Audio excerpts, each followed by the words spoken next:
जय हिंद साथियों, आप सभी का स्वागत करता हूं आप सभी के अपने चैनल एसएसडीएस एजुकेशन रिसर्च सेंटर पर। साथियों, आज से अपने चैनल पर एसएससी जीडी 2025 की तैयारी शुरू हो चुकी है। तो मैं आपसे कहना चाहूंगा कि आज से लेकर जब तक आपकी परीक्षाएं हैं एसएससी जीडी की, तब तक आप यहां से अपनी तैयारी करिए। और मैं कहूंगा साथियों कि समझ लीजिए, जो हिंदी के क्वेश्चन आएंगे तो 20 में से 20 क्वेश्चंस का जवाब आपको मालूम होगा। इतना आपको हर एक सब्जेक्ट में एक्सपर्ट बना दूंगा कि आपका पूरा जो पढ़ा हुआ होगा उसी में से पेपर आएगा। यानी कि जो मैं कहूंगा कि जो मेरा टारगेट है 80 में से 70 क्वेश्चन का है, क्योंकि हिंदी में आपका पूरा स्क्वायर है और रीजनिंग में आपको इतना एक्सपर्ट बना दूंगा कि 20 में से 20 सवाल कर दो। अगर एक दो क्वेश्चन बहुत हार्ड आ जाते हैं तो उनको छोड़ दो। मैथ की भी पूरी अच्छी तैयारी करवाऊंगा। और जीएस में इतना पढ़ाऊंगा कि कुछ ना कुछ आपने 12-13 क्वेश्चन सही किया तो आप कुछ ना कुछ तो आप कराओगे। तो मतलब कि इस टारगेट को आप अगर आप पाना चाहते हैं तो आप रैंकर्स की श्रेणी में आओगे। सिलेक्शन की तो बात छोड़ो, रैंकर्स की श्रेणी में आओगे। तो पहली क्लास है आपकी एसएससी जीडी की। आपको इस सेशन पर बहुत ही ज़्यादा प्यार देना होगा और कमेंट सेशन में भर भर के कमेंट करना होगा। तो चलिए स्टार्ट करता हूं आज का सेशन। पहला क्वेश्चन आपकी स्क्रीन पर आ चुका है। वो क्या कह रहा है कि जानने की इच्छा रखने वाले को हम लोग क्या बोलते हैं? जिज्ञासु बोलते हैं, जिनका आंसर ऑप्शन नंबर सी हो जाता है। बिल्कुल करेक्ट है साथियों। लगभग 20 सवाल हमने हिंदी के लिए हुए हैं, उसके बाद जीएस, उसके बाद रीजनिंग, उसके बाद मैथ। मृत्यु को जीतने वाला, यानी कि मृत्यु को जीतने वाले को एक शब्द में बोले तो यहाँ पर मृत्युंजय बोला जाता है। बिल्कुल राइट आंसर हो जाता है।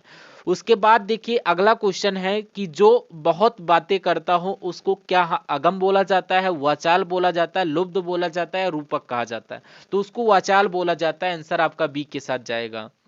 अगला देखिए, कह रहा है कि ऊंट के मुंह में जीरा। अब देखिए यहाँ पर टॉपिक वाइज क्वेश्चन है। देखिए टॉपिक वाइज क्वेश्चन है यहाँ पर।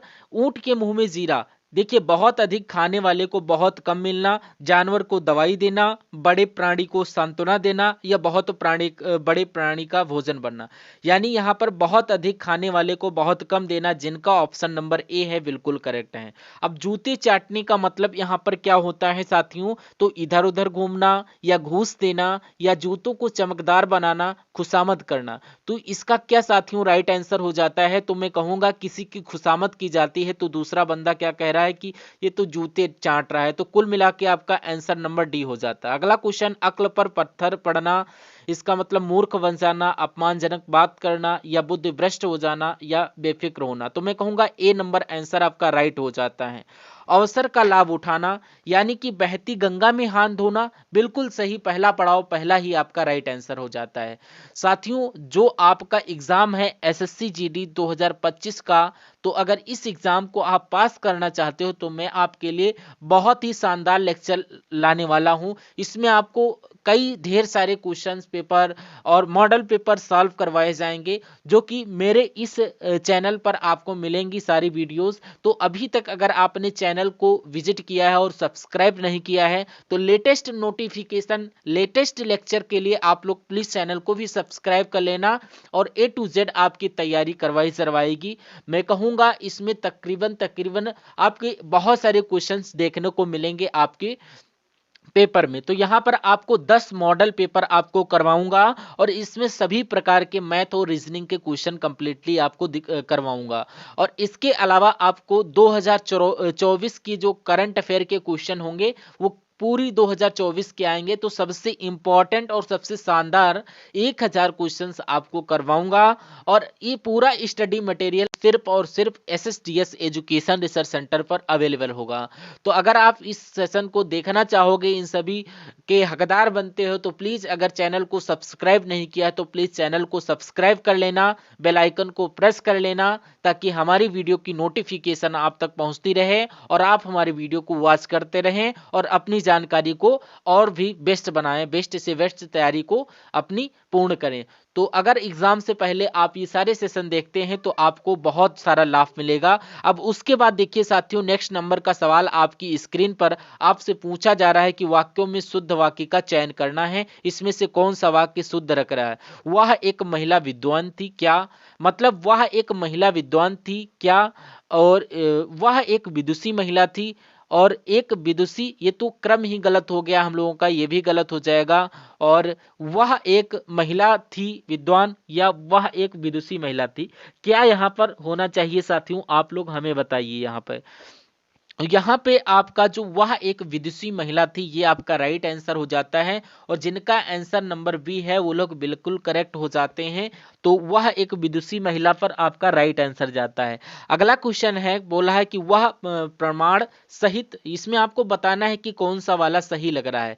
वह प्रमाण सहित अपनी बात बताएगा, ये सही है, या वह सह प्रमाण के साथ अपनी बात बताएगा। मतलब यह सह भी आ गया और के आ गया तो आपका ये तो बिल्कुल गलत हो जाता है। तो आपका राइट आंसर ए वाला हो जाता है। अब देखिए आपका बहुत ही शानदार क्वेश्चन, इसको देखिए और बताइए आपका राइट आंसर क्या हो रहा है। कह रहा है कि मुझे कल 2 किलो लीची खरीदने हैं। तो इसमें आपको बताना है कोई प्रॉब्लम है, प्रॉब्लम कहां पर है ये आपको बताना है। तो मुझे कल 2 किलो लीची खरीदना है, ये होना चाहिए। तो मैं कहूंगा कि ये आपका गलत हो जाएगा। दिक्कत किसमें है, ऑप्शन नंबर सी में है।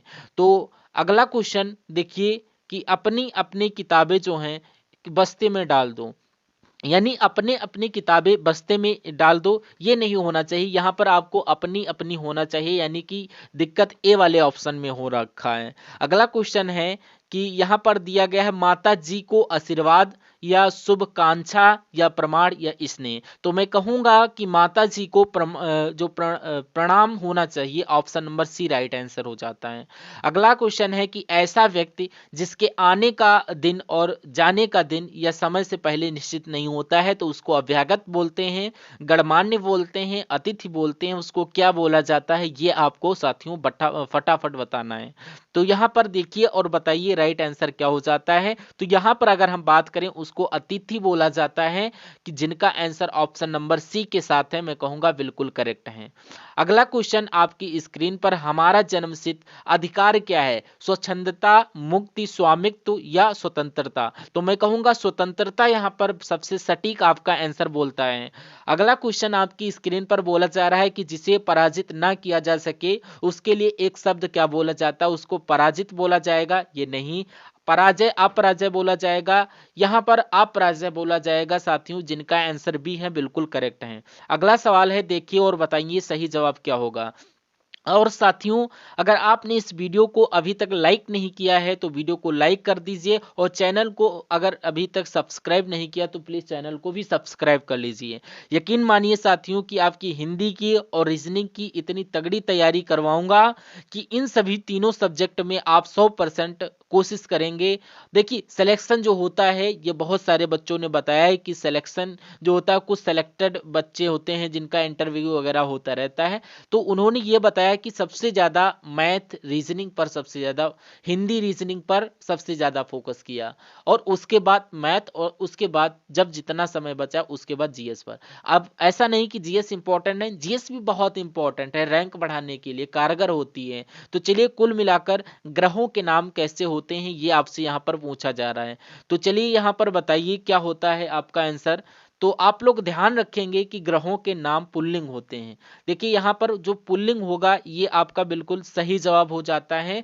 तो यहाँ पर इसको टिक कर लीजिए। और यहाँ पर अगला सवाल आपकी स्क्रीन पर बोला जा रहा है कि सांची किसकी कला व मूर्ति कला का निरूपण करता है। तो जीएस की साथियों यहाँ पर क्वेश्चन स्टार्ट हो चुके हैं। तो यहाँ पर सांची बौद्ध कला पर आपका निरूपण करता है। अगला क्वेश्चन देखिए कि प्राचीन काल में किस जनपद की राजधानी उज्जैन थी। तो मैं कहूंगा कि अवंती की बात चल रही है, यानी प्राचीन काल में अवंती की राजधानी उज्जैन थी। अगला सवाल देखिए स्क्रीन पर आपकी है कि भारतीय संविधान की आत्मा किसे कहा गया है।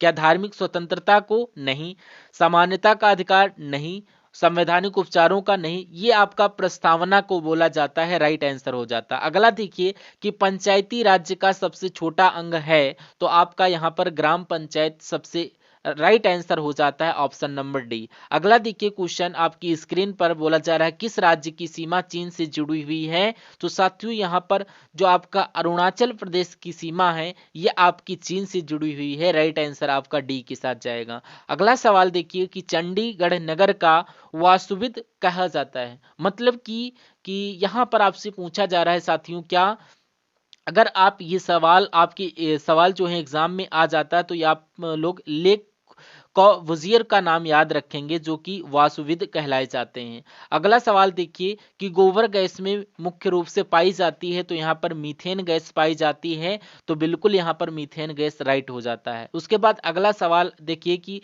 डायलिसिस का प्रयोग किया जाता है फेफड़ों का कार्य करने के लिए, दिल का कार्य करने के लिए, यकृत का कार्य नहीं, यहाँ पर आपका गुर्दे का कार्य करने के लिए, यानी कि जिन लोगों के गुर्दे या किडनी खराब हो जाते हैं तो उनको डायलिसिस दी जाती है। तो राइट आंसर आपका जाएगा ऑप्शन नंबर डी के साथ।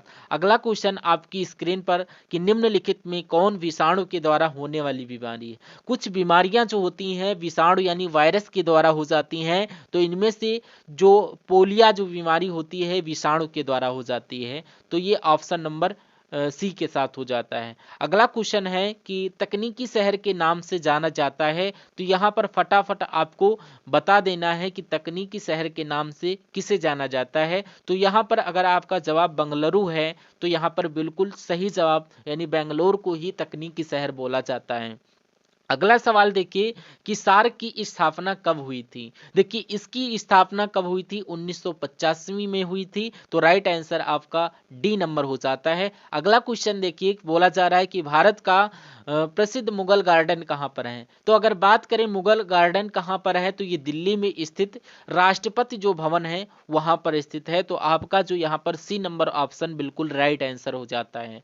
तो अगला सवाल देखिए आपकी स्क्रीन पर कि किस वर्ष में जापान के शहर हिरोशिमा पर बम गिराया गया था। तो कब की बात है साथियों, आपको याद रखना है ये बात सन 1945 की होती है कि 1945 में हिरोशिमा पर बम गिराया गया था। देन आफ्टर बोला जा रहा है कि ओजोन परत हमारी हानिकारक दृश्य विकिरण से रक्षा करती है या पराबैंगनी विकिरण। तो यहाँ पर इसको पृथ्वी का सुरक्षा कवच बोला जाता है। यह हमारी हानिकारक जो सूर्य से पराबैंगनी किरणें आती हैं उससे रक्षा करती है ओजोन परत, इसलिए आंसर आपका ऑप्शन नंबर बी के साथ है, तो बिल्कुल करेक्ट है। अगला सवाल देखिए कि नीति आयोग के अध्यक्ष कौन होते हैं। तो मैं कहूंगा प्रधानमंत्री ही नीति आयोग के अध्यक्ष होते हैं। राइट आंसर जाएगा ऑप्शन नंबर सी के साथ। अगला देखिए क्वेश्चन बोला जा रहा है कि हाइग्रोमीटर का उपयोग क्या मापने के लिए किया जाता है। तो यहाँ पर आर्द्रता मापने के लिए इसका यूज किया जाता है। अगला क्वेश्चन देखिए कि फीफा किस खेल से संबंधित है। तो ये आपका फुटबॉल से संबंधित होता है, तो ये भी आप लोग ध्यान रखेंगे कि right answer option number B हो जाता है। अगला क्वेश्चन कि भारतीय रिजर्व बैंक है ये आरबीआई जो होती है ये कौन सी बैंक होती है, केंद्रीय बैंक होती है जिसको हम लोग सेंट्रल बैंक बोलते हैं। अगला क्वेश्चन आपकी स्क्रीन पर बोला जा रहा है कि घूमर किस राज्य का लोक नृत्य है। तो ये आपका राजस्थान में किया जाता है, तो यहाँ पर right answer option number D के साथ है। अगला सवाल देखिए और बताइए राइट आंसर क्या हो जाता है। अब यहाँ पर साथियों रीजनिंग के क्वेश्चन आपके स्टार्ट होते हैं और यहाँ पर रीजनिंग और मैथ के इन सभी क्वेश्चंस को आप लोग देखेंगे। तो दिए गए विकल्पों में से विषम शब्द आपको चुनना है। टैंक है, महासागर है, कुआं है और झील है। तो मैं सबसे बता दूं कि जो टैंक ऐसा ऑप्शन लग रहा है कि इन तीनों से भिन्न है, यानी झील जो होती है वो एक जगह पर स्थित रहती है, कुआं जहां पर है वहीं पर रहेगा, महासागर जहां है वहीं पर रहेगा, लेकिन टैंक जो होता है इसको जहां चाहोगे वहां रख दो। तो ये सबसे विषम ऑप्शन नंबर ए वाला होता है। अगला सवाल आपकी स्क्रीन पर है, इसकी जवाब देने का कोशिश करिए आप लोग। कह रहा है कि ए को 5 लिखा जाता है, बी को 6 लिखा जा रहा है, सी को 7 लिखा जा रहा है और डी को 8 लिखा जा रहा है। तो हमको बताइए कि 16, 5 और 27, 29, 9 और 22 को 23 अंकों में से कौन सा शब्द बनेगा। तो इसको अगर ताज बना दिया जाए तो यहाँ पर 4 जोड़ा गया है, 2 में 4 जोड़ेंगे तो 6 हो जाएगा, 3 में जोड़ेंगे तो यहाँ पर 7 हो जाएगा। कुल मिला के सब में 4 ऐड किए जा रहे हैं, तो इन सब में आप लोग 4 जोड़ेंगे तो 16 में 4 20 जो आ जाएगा। तो 20 पर आता है आपका टी, और टी आपको किस ऑप्शन में दिख रहा है, तो इस ऑप्शन में दिख रहा है। और यहाँ पर अगर फिर 4 जोड़ते हैं तो 9 पर क्या आएगा साथियों, यहाँ पर आई आता है, और आई आ गया तो यहाँ पर आई तो है नहीं, ये कोई दिक्कत नहीं, इसको साथियों 4 जोड़ा जा रहा है। तो अगर हम इसमें 4 जोड़ते हैं तो ये तो ज्यादा हो जाएगा, और इसमें अगर 4 जोड़ेंगे यानी कि 13, तो एम भी साथियों नहीं है, तो लॉजिक क्या होगा, लॉजिक हमारा फेल हो गया। तो आइए देखते हैं क्या कि एक काम ये है कि अब मैं समझ गया कि आपने थोड़ा अगर ध्यान देता कि यहाँ पर काम हो जाता। आपसे पूछा जा रहा है कि 4 माइनस करना है, ये भी तो देखिए कि अगर नंबर्स लिखे होते यानी कि यहाँ पर 4 बढ़ा देते, लेकिन यहाँ पर ऑलरेडी एक नंबर लिखा हुआ है तो यहाँ पर 4 घटा के हमको लिखना होगा, यानी यहाँ पर आएगा 12 और 12 पर साथियों क्या होता है, 12 पर साथियों होता है एल। और यहाँ पर क्या होता है 5 है, 5 से 4 घटेंगे तो ये क्या हो जाता है एल।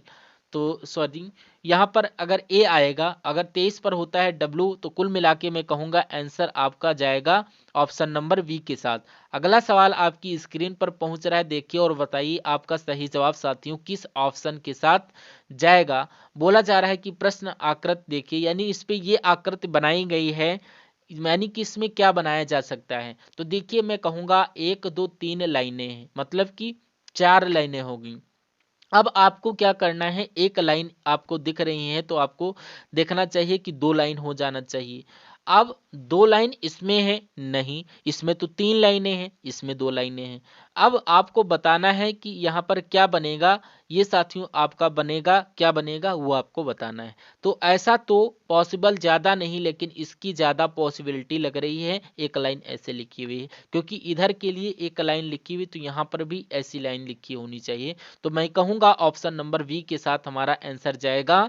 अगला सवाल देखिए, कहा जा रहा है कि निम्न में से कौन सा शब्द दिए गए शब्द में से बनाए जा सकते हैं, यानी कि डेडिकेट इनमें से कौन सा शब्द बनाया जा सकता है, यानी डेडिकेट में जो लेटर हैं उनसे क्या ये बनाया जा सकता है। देखिए जरा, डीई है, डीई भी है यहाँ पर, और सी आई भी है, ये भी बनाया जा सकता है। डिमांड क्या बनाया जा सकता है, डीई है, एम इसमें नहीं, तो यहाँ पर बी वाला नहीं बनाया जा सकता है। अब आर जो है तो आर भी नहीं देखने को मिल रहा है आपको, तो इसमें साथियों यू है और यहाँ पर यू नहीं है, तो ये वाला भी नहीं बनाया जा सकता है। तो मैं कहूँगा कौन सा बनाया जा सकता है, तो ऑप्शन नंबर ए वाला बनाया जा सकता है। अगला सवाल देखिए कि दिए गए 4 विकल्पों में से कौन सा विकल्प नीचे दिए गए 4 शब्दों का सार्थक क्रम दर्शाता है। तो यहाँ पर अगर हम लोग बात करें कि न्यू रखना, पलस्तर करना, निर्माण करना, पेंट करना, तो कहने का मतलब इसको क्रम से लगाना है। देखिए किसी भी चीज की सबसे पहले आप नींव रखेंगे, क्या रखेंगे, नींव रखेंगे, तो ये सबसे पहले हो जाएगा, और उसके बाद एकदम से प्लास्टर कर देंगे या निर्माण करेंगे या पेंट करेंगे, तो उसके बाद आप उसका क्या करेंगे, निर्माण करेंगे। और उसके बाद साथियों निर्माण करने के बाद आप क्या करेंगे, उस पर प्लास्टर करेंगे, और प्लास्टर करने के बाद साथियों पेंट करेंगे, तो ये प्लास्टर हो जाएगा आपका, और उसके बाद आपका पेंट होगा। तो ये क्रम आपका कैसे बना साथियों, तो ये आपका हो जाता है एक वाला एक आ चुका है, और उसके बाद आपका हो जाता है क्या, उसके बाद देखिए निर्माण वाला, यानी कि प्लास्टर वाला आ गया, निर्माण वाला यानी कि 2 1 1 3 1 3 2 और 4, मतलब ये क्रम आपको बताना है। ये कहाँ पर लिखा हुआ है, 1 3 2 4 ऑप्शन नंबर बी में लिखा हुआ है, तो ये आपका बिल्कुल सही जवाब हो जाता है। बहुत बढ़िया, वेरी गुड क्लास। अगला सवाल देखिए, इसी प्रकार कह रहा है कि इनमें से भिन्न आकृति आपको बताना है, यानी भिन्न आकृति की अगर बात की जाए तो यहाँ पर ट्रायंगल और सर्किल हो गया, और एक तरीके से वर्ग हो गया। एक काम करिए आप लोग की, ये आकृति है जिसमें बीच में एक लाइन बनी हुई है, और इसमें एक बीच में लाइन नहीं बनी हुई है, यानी एक पार्ट कम है एक पार्ट ज्यादा, लेकिन इसमें एक पार्ट ये वाला है, इसमें ये एक पार्ट ये वाला भी है, जितना पार्ट इधर है उतना पार्ट इधर है, लेकिन जितना इधर पार्ट है उतना इधर पार्ट नहीं। तो सबसे अलग कौन सा होगा, ऑप्शन नंबर बी वाला होगा, तो दी बी वाला आपका राइट आंसर हो जाता है। उसके बाद देखिए साथियों की दिए गए विकल्पों में से विषम शब्द बताना है। टैंक आपका मैं तो पहले ही करवा चुका हूँ। अब जो क्वेश्चन है इतना इंपॉर्टेंट है, ये समझिए, ये सवाल मैं आपको बता चुका हूँ। 6 लड़कियां ए बी के डी ई और पी एक पंक्ति में खड़ी हुई हैं, 1 2 3 4 5 6 लड़कियां खड़ी हुई, और उसके बाद बोला जा रहा है वी डी के बीच में। तो साथियों सबसे पहले हमें क्या करना चाहिए, एक पंक्ति हमें बना लेना चाहिए, और उसमें 6 लोगों की जगह बनानी होगी, और उसमें 1 2 3 4 5 6 लिख लेना है। अब डी और पी के बीच में कौन है, ए ना ही पी के बगल में है और ना ही डी के बगल में है, और के जो है ये डी के बगल में नहीं। तो ये बात साथियों क्लियर है, तो ठीक है। अब बात करते हैं हम लोग, एक काम करते हैं, क्या आप लोग एक काम करिए कि जो बी है ये डी और बी के बीच में है, यानी कि डी और पी को आप कहीं पर बना सकते हैं। मान लीजिए डी यहाँ पर बना लेते हैं और पी यहाँ पर बना लेते हैं, तो कह रहा है कि डी और पी के बीच में यहाँ पर बी हो जाएगा। उसके बाद क्या बोला जा रहा है, देखिए, यानी ए ना ही वी के बगल में है और ना ही यहाँ पर है और ना ही डी के बगल में है, तो ए यहाँ पर भी नहीं है और यहाँ पर भी नहीं, तो ये जाहिर सी बात है कहाँ पर होगा, यहाँ कहीं होगा। और उसके बाद क्या बोला जा रहा है कि बी जो के है ये डी के बगल में नहीं है, तो के भी यहाँ पर नहीं है। तो के की अगर बात करूं तो ये क्या हो जाता है आपका, अगर बात करते हैं यहाँ पर कहा गया है कि ई और के, मतलब कि ए और के बीच में है, तो ये बात अगर क्लियर करें तो एक काम करिए कि 6 लोग थे तो 3 लोगों को इधर बिठा दीजिए और 3 लोगों को इधर बिठा दीजिए, एक यहाँ से हटा करके और एक नंबर आप यहाँ पर बढ़ा लीजिए इधर। तो ये साथियों अब चीज हो सकती है, पॉसिबल है। कह रहा है कि ए बी, मतलब कि अगर हम साथियों ए यहाँ पर बनाएं और के यहाँ पर बनाएं और बीच में ई को रख दें, तो ई और के बीच में है, तो जरा एक बार और देख लेते हैं। ए ना ही बी के बगल में है और के बगल में भी नहीं है, तो और ए जो है ये डी के बगल में भी नहीं, तो ये भी चीज क्लियर है। तो कह रहा है कि डी के बगल में नहीं है के, तो के भी नहीं है, ये भी ठीक है। तो ये सब हो गया। अब जो है पी किसके बीच में है, तो पी यहाँ पर है के और बी के बीच में, तो के बी कहाँ पर लिखा हुआ है, ये ऑप्शन नंबर ए में लिखा हुआ है। तो मैं कहूँगा ये आपका बिल्कुल करेक्ट आंसर हो जाता है। बहुत बढ़िया, वेरी गुड क्लास। अब अगला सवाल देखिए, आपकी स्क्रीन पर देखिए और बताइए कि सही जवाब आपका किस ऑप्शन के साथ जा सकता है। तो देखिए, बोला जा रहा है इस सवाल को कि नीचे दिए गए अंक क्रम में ऐसे कितने 7 हैं जिनके ठीक पहले 4 नहीं है। मतलब 7 हैं और शुरुआत में 4 नहीं होना चाहिए, लेकिन ठीक बाद में 2 होना चाहिए। मतलब कि 4 नहीं होना चाहिए, 7 2 होना चाहिए। तो 7 2 एक यहाँ पर आ गया, लेकिन इसके पहले 4 है, काउंट नहीं करेंगे। 7 2 यहाँ पर आ गया, उसके बाद 4 नहीं, लेकिन और एक 7 2 आना चाहिए। 7 2 आ 4 नहीं है पहले, ये दूसरा काउंट हो गया। और 7 2 आ गया, 4 नहीं है, इसको भी काउंट कर लिया। 7 2 आ गया लेकिन 4 है, इसको काउंट नहीं करेंगे। तो मैं कहूँगा 3 आपका आंसर हो जाएगा, यानी कि 3 क्रम ऐसे बन रहे हैं जिसमें 7 है और जिनके ठीक पहले 4 नहीं है लेकिन ठीक बाद 2 है। तो इस प्रकार आपका राइट आंसर ऑप्शन नंबर किसके साथ जाएगा, ऑप्शन नंबर सी के साथ जाएगा। उसके बाद देखिए अगला क्वेश्चन आपकी स्क्रीन पर, और इसको देखिए और मुझे बताइए कि आपका सही जवाब क्या होगा। क्या कह रहा है कि प्रश्न अंकित स्थान पर आने वाली आकृति को बताना है। देखिए सिंपल सी बात है, सबसे पहले 2 पॉइंट हैं, उसके बाद 3 पॉइंट हो गए और उसके बाद आपके 4 पॉइंट हो जाएंगे। अब इसके बाद 5 पॉइंट इसमें हो जाएंगे, नहीं है। और एक काम और देखिए, नीचे हैं 2 पॉइंट उस ऊपर हो गए, तो ऊपर वाले होंगे, नीचे वाले नहीं होंगे। तो मैं कहूँगा आंसर आपका अगर ऑप्शन नंबर बी के साथ है तो बिल्कुल करेक्ट है। अगला सवाल देखिए, बोला जा रहा है कि 4 है, 10 है, 4 है और 22 है और 46 है। तो यहाँ पर आपसे कह रहा है कि उसके बाद यहाँ पर अगला नंबर कौन सा आएगा। तो 4 से 10 हुआ है तो मैं कहूँगा 6 बड़ा हुआ, 10 से 22 हुआ यानी कि 12 बढ़ा हुआ है, और 22 से 46 हुआ है तो 4 2 24, यानी कि यहाँ पर 48 आना चाहिए।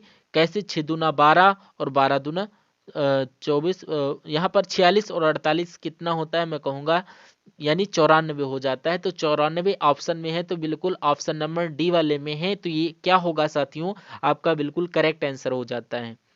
अगला क्वेश्चन देखिए आपकी स्क्रीन पर है और आपको बताना है क्या कि यहाँ पर क्या क्या है। 81 है, 49 है और 25 है, 9 है, 7 है, और आपको बताना है कि यहाँ पर मिसिंग नंबर क्या होगा। 7 5 9 3, तो 7 का स्क्वायर क्या लिखा हुआ है, 7 का स्क्वायर 49 होता है, तो किसका स्क्वायर 25 होगा, तो मैं कहूँगा 5 का स्क्वायर 25 होगा, तो यहाँ पर 5 आ जाएगा साथियों।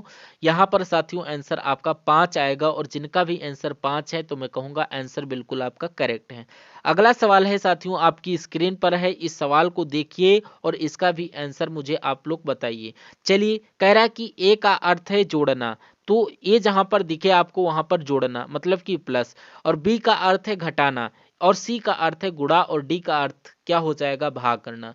तो दी गई इसको आप लोग लिख लीजिए कि दिया गया है 18, 18 लिखिए, 1 मिनट, 18, 14, 6, 16 और 4 तो यहाँ पर आप लोग क्या करिए, 6b है तो यहाँ पर आप लोग गुणा लगा दीजिए, 14 प्लस और 6 माइनस और गुणा यहाँ पर लगा दीजिए, और 16 और गुणा ए भागे। तो यहाँ पर आप लोग कराइए, क्या कराते हैं, बटा में 4। अब इसकी गुणा कराते हैं तो 4 एकम 4 और ये आपका 32 यानी कि 252 आपका यहाँ पर आता है। आप लोग देख लीजिए एक बार गुणा करके, यानी गुणा कर लीजिए। तो यहाँ पर 252 प्लस 6 कितना हो जाएगा साथियों, तो ये आपका 258 हो जाएगा। और 258 में से अगर 4 जाता है तो 254 बचता है। तो क्या कहीं 254 ऑप्शन में है, तो मैं कहूँगा बिल्कुल ऑप्शन में है, बी वाले में। तो बिल्कुल आपका 254 राइट आंसर हो जाता है। अब इस सवाल को देखिए और इस सवाल का जवाब मुझे बताइए। देखिए एक ऐसी आकृति आपके पास है, कागज का टुकड़ा है गोल टाइप का, आपने उसको यहाँ से फोल्ड किया और ये वाला पार्ट जो है इसके ऊपर आ गया। अब उसके बाद आपके पास ऐसी आकृति आ गई है, आपने यहाँ से अब फोल्ड किया और ये वाला पार्ट इसके ऊपर आ गया, तो आपके पास आपको एक ऐसी आकृति आई। तो आपने किया क्या, इसको बीच से कट लगाया। तो जब हम लोग बीच से कट लगाएंगे तो ये कैसा दिखेगा, जब ये वाला इधर का पार्ट है तो ये पार्ट इधर यहाँ पर भी ये कट होगा और यहाँ पर भी होगा। ऐसा कहाँ पर कट लग रहा है, यहाँ पर नहीं लग रहा है, लेकिन कट ये ऐसे, ये दो तो कैंसिल हो गए। तो ऑप्शन नंबर डी में लग रहा है, तो ये डी ही आपका बिल्कुल सही और सटीक जवाब हो जाता है। बहुत बढ़िया, नाइस क्लास। साथियों अभी हम लोग यहाँ पर क्या करेंगे, अभी हम लोग यहाँ पर मैथ के क्वेश्चंस भी देखेंगे। तो दिए गए विकल्पों में से विषम समूह का आपको चयन करना है। यहाँ पर चॉप हो गया, स्लिट हो गया, स्ट्रिप हो गया और स्लाइस हो गया। तो इन तीन की अगर बात करें तो इन तीन का मतलब साथियों क्या, तो मैं कहूँगा जैसे चिड़िया वगैरह चहचहाती हैं उसको बोलते हैं चिरिप। तो यहाँ पर साथियों एक स्लाइट मतलब स्लाइट है, स्लिस है और चॉप है, तो इसका मतलब कहीं एक ही होता है। तो यहाँ पर कुछ ऐसा होता है, बट इसका मतलब सबसे अलग है इन तीनों में से। तो ये आपका बिल्कुल राइट जवाब हो जाता है। अगला सवाल है आपकी स्क्रीन पर है, क्या आपसे पूछा जा रहा है, कह रहा है कि SEVEN को 2 3 1 3 6 लिखा जाता है और यहाँ पर आप लोग देख सकते हैं EIGST को 3 4 5 7 9 लिखा जाता है। तो NINE को कैसे लिखा जाएगा ये आपको बताना है। तो चलिए देख लेते हैं। यहाँ पर अगर बात करूं साथियों, ऐसा तो नहीं कि S का कोड 2 है और 2 का कोड 3, ये कैसे बना दिया गया नहीं समझ में आ रहा हो। अब एक काम करिए कि N यहाँ पर आपको देखना है, तो N का कोड 6 है तो N की जगह पर 6 आ जाएगा। तो यहाँ पर देखिए I का कोड यहाँ पर क्या है, 4 हो रखा है। क्या हो रखा है, 4, तो ये 4 64 हो गया और बिल्कुल मिल गया। अब N का कोड 6 है तो ये आ गया, और E का कोड क्या है, ई का कोड आपका जो है 3 है तो ये 3 आ गया। तो मैं कहूँ कि 64 63 कहाँ पर लिखा हुआ है, ये आपका ऑप्शन नंबर ए में लिखा हुआ है और ये क्या होगा, आपका सही जवाब होगा, बिल्कुल करेक्ट आंसर। अगला क्वेश्चन आपकी स्क्रीन पर बोला जा रहा है कि अब यहाँ पर साथियों कुछ मैथ के क्वेश्चन आपको देखने को मिलेंगे। अगर मैथ के क्वेश्चन की हम बात करें तो कह रहा है कि दो संख्याओं का लासा 2079 है और मासा 27 है, तदनुसार यदि उनमें एक संख्या 189 तो दूसरी संख्या कितनी होगी, ऐसा सवाल आपसे पूछा जाता है। तो इसका सूत्र होता है पहली संख्या गुणा दूसरी संख्या, पहली संख्या गुणा दूसरी संख्या। तो ये आपकी पहली संख्या गुणा दूसरी संख्या, और अगर बात करूं साथियों बराबर आपका क्या हो जाएगा, लासा हो जाएगा और गुणा मासा हो जाएगा। और अब यहाँ पर आपको क्या इनमें में से कोई एक संख्या, यानी कि पहली संख्या दे रखी है 189 गुणा दूसरी संख्या आपको बताना है, आपसे पूछी जा रही बराबर लासा कितना है 2079 है और मासा कितना है 27 है, कितना है 27 है।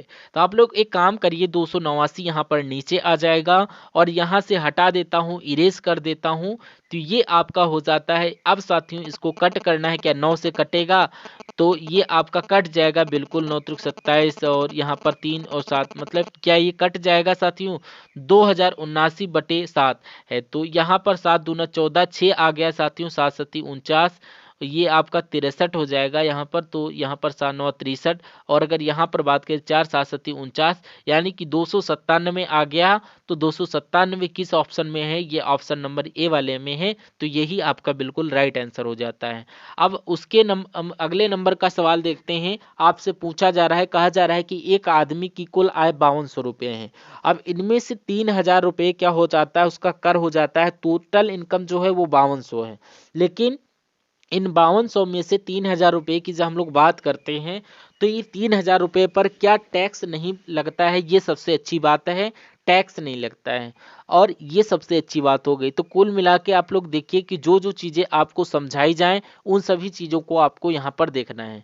तो यहाँ पर जो टोटल उनकी इनकम 5200 है और 3000 पर टैक्स नहीं लगता है, तो साथियों अगर बात करें कितने पर टैक्स लगता है, तो यहाँ पर 5200 में से जब 3000 माइनस करोगे तो यहाँ पर 2200 आता है, और 3% की दर से आयकर देने के बाद जो बचा हुआ जो टैक्स है वो लगेगा। वो कितना लगेगा? 3% का लगेगा। देखिए जरा कितना लग रहा है, 22×3 = 66, यानी कि 66 रुपए का टैक्स लग रहा है, ये कर लग रहा है। तो ये 3% की दर से आयकर देने के बाद उसकी शुद्ध आय कितनी होगी साथियों? इतनी सी बात आपसे यहाँ पर पूछी जा रही है। तो 66 की अगर बात करूं तो ये आप लोग क्या कर दीजिए, ये आप साथियों इसमें से माइनस कर दीजिए, और यही आपकी शुद्ध आय 5200 में से अगर 66 माइनस कर देते हैं तो ये 4 आ जाएगा, 3 आएगा और 1 आ जाएगा, यानी कि 5134 आ जाता है। ये कौन से ऑप्शन में है? ऑप्शन नंबर सी वाले में है, ये आपका राइट आंसर हो जाता है। अगला सवाल आपकी स्क्रीन पर है। अगर इस सवाल की बात करूं और इसका जवाब आपका क्या होगा, फटाफट आपको बताना होगा। तो चलिए देख लेते हैं। बोला जा रहा है, क्वेश्चन क्या कह रहा है कि यहाँ पर किसी साड़ी की अंकित कीमत जो है, वो अंकित मूल्य जो है वो 200 रुपये है, और साड़ी पर 200 रुपये जो है प्रिंट हुए हैं, लिखे हुए हैं, और इस अंकित मूल्य पर 20% की क्या की जाती है? छूट दी जाती है। अब देखते हैं कि ये छूट भी मिल गई, चलिए कोई बात नहीं। अब 200 रुपये का जो है यहाँ पर 20% क्या हो जाएगा? 40 हो जाएगा। अगर 200 रुपये पर 40 रुपये की छूट दी जाती है तो वो वस्तु 160 रुपये में जाती है। तो कह रहा है कि उसके बाद क्या होगा कि दुकानदार को 16 रुपये का लाभ होता है।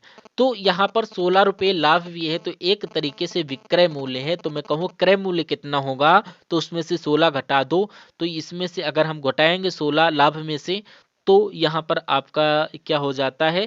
144 बच जाएगा। यानी ये क्या हो जाता है साथियों? ये आपका साथियों एक तरीके से क्रय मूल्य हो जाएगा, और अगर प्रॉफिट की साथियों बात करें तो ये आपका 16 हो जाएगा। तो आपसे पूछा जा रहा है कि लाभ प्रतिशत बताइए, तो ये आपका 16 रुपये लाभ हो जाता है, और प्रतिशत में चेंज करना है, बटे में 144। अब इसको कट कर लेते हैं साथियों, 2 से कट करते हैं तो आपका 50 आएगा, और 2 से 14, और 2 दूना 2 3 6, 2 6 12 आ जाएगा। और इसको कैसे कट करें? 2 से कट करते 2 8 जो आता है, और नीचे आपका 18 हो जाए। एक बार अगर और कट करते हैं तो ये आपका साथियों 4 और 25, और ये आपका 9, यानी कि कहने का मतलब यह हुआ 100/9। इसका थोड़ा सा स्पेस बढ़ा लेते हैं हम लोग, तो यहाँ पर 100/9 आ गया। तो इसको कैसे आप लोग लिख सकते हो 100/9 को? तो यहाँ पर देखिए 9 एकम 9, और यहाँ पर 1 आ जाएगा, और जो एक बच्चा, तो यानी कि 11 सही 1/9 कहाँ पर लिखा? ये ऑप्शन नंबर ए में लिखा। ये आपका राइट आंसर हो जाता है, बिल्कुल करेक्ट आंसर हो जाता है।